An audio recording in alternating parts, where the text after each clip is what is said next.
Now that's more like it. Part 2 gets right most of the things Part 1 got wrong. The grand scale of the film is toned down. Despite this portion of the story spanning 5 years, the pace is much more agreeable. That is because those 5 years coincide with the Russian Empire's interwar period. The film makes this clear.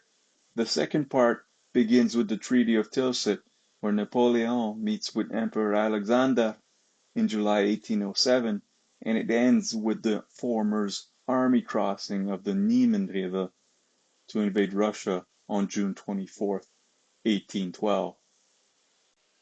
This time around, individual scenes are given the treatment they deserve.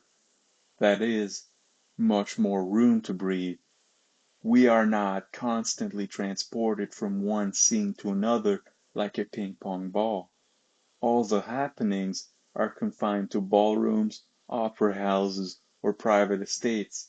Matters of peace, those of health, sickness, art, culture, and love, which one may not think are as interesting as matters of war, take precedence here. However, it is in matters of peace that this story truly shines. In the first part, the battle scenes were not as impactful as they should have been because the film failed to make us care about the people involved, with the notable exception of Prince Andrei. They were merely spectacle. Despite many main characters being involved at Schöngraben and Austerlitz, the film failed to make us care about the men who fought the war. Not only that, but the film failed to even showcase important characters at the battles. This is an area where the visual medium should have had the upper hand on the book. What were Kuragin, Dolokhov, Denisov, or Trubetskoy doing at the battles? We have no idea, but that is a problem with Part 1 that is not shared by its successor.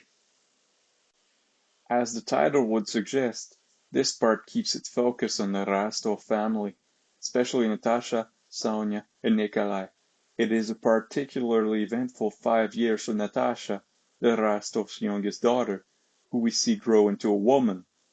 Natasha, belonging to a prominent family, entertains more than her fair share of suitors, certainly due in no small part to her looks.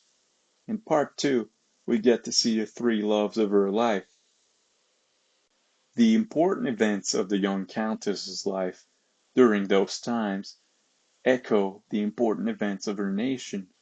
As the Peace of Tilsit becomes a source of great joy for the peoples of Europe, the elation is reciprocated by the Russian nobility and Natasha. Innumerable balls showcasing the latest campaign's heroes take place throughout the empire. It is at Natasha's first grand ball that she meets her first love. Her heartbreak and despair at the end of Part 2 would signal the dire times ahead for the Russian people. Yet, in her saddest, most desperate moment, a glimmer of hope and joy lights up her heart.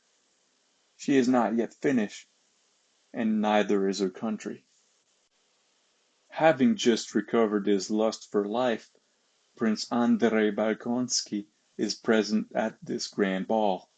It is at the behest of Pierre that he asks Natasha to dance.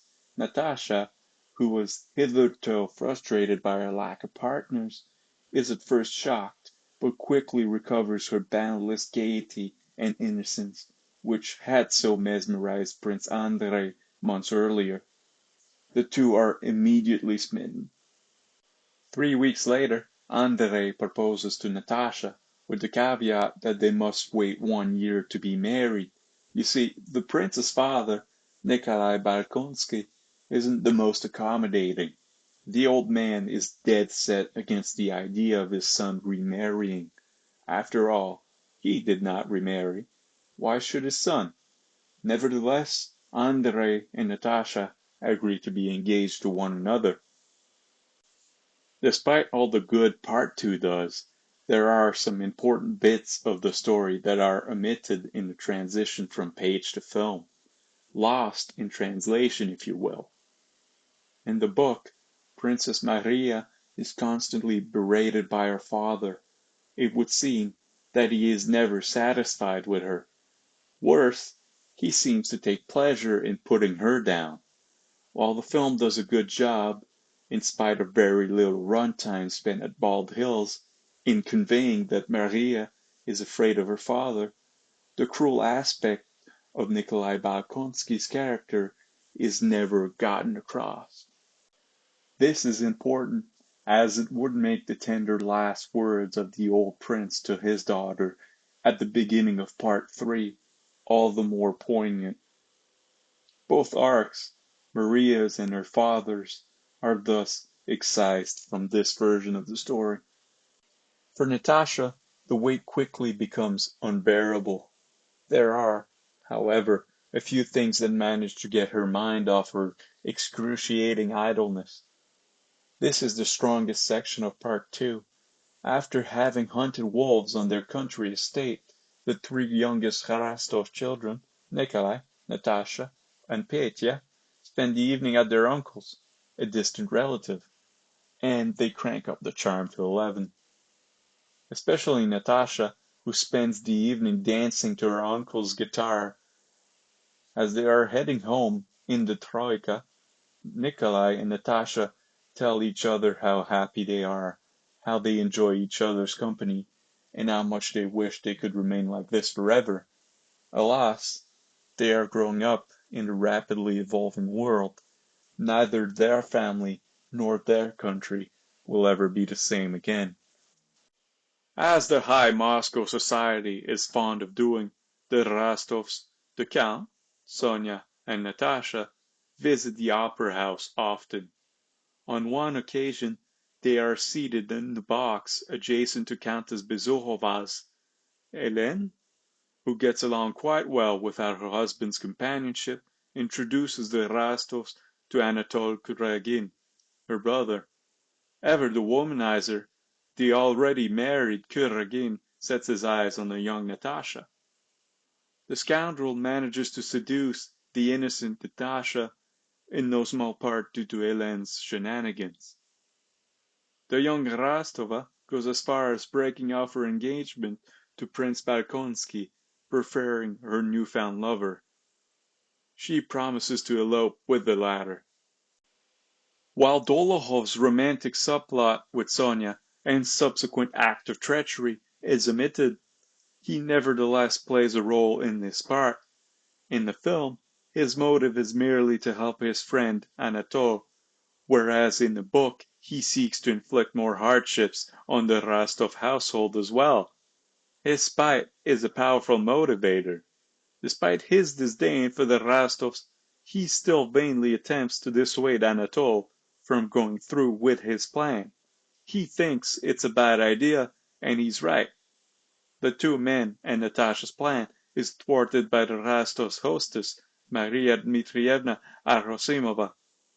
The outspoken hostess then barges into Natasha's room and begins scolding her, but quickly drops the chiding after witnessing Natasha's legitimate chagrin and misery. From this moment on, Natasha's life is one of sadness and despair. She believes herself finished. Quite funny coming from a teenager, I know. She thinks herself spoilt, a no-good bachelorette who ruined her only chance at happiness. It is at this lowest point that the third love of her life makes himself known. Pierre Bezukhov, who had been a friend of the Rostovs for quite some time, is the only person capable of bringing Natasha a glimmer of hope and joy.